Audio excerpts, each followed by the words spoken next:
अहम खबर है, आला सानवी तालीमी बोर्ड कराची ने इंटरमीडिएट 12वीं जमात आर्ट्स रेगुलर ग्रुप के सालाना इम्तिहानात के नताइज का ऐलान कर दिया। पहली पोजीशन खुसूसी तालिब इल्म ने हासिल कर ली। मजीद जानेंगे डॉन न्यूज़ के नुमाइंदे सैयद वसीम से। वसीम, क्या तफसीलात हैं?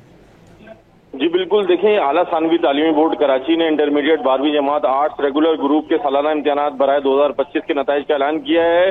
हैरानकुन तौर पर ये जो पहली पोजीशन है वो एक डेफ एंड ब्लाइंड स्कूल का तालिब इल्म है जिसका नाम हंस राज है।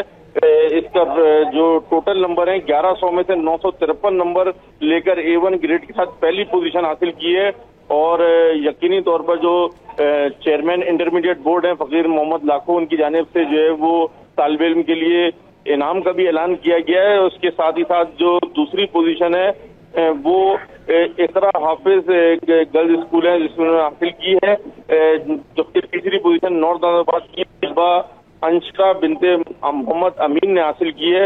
इसमें जो ये रेगुलर आर्ट्स रेगुलर के ग्रुप्स के नताइज हैं इसमें कामयाबी तनासुब 40.85% रहा है। जी बहुत शुक्रिया सैयद वसीम इन तफसीलात के लिए।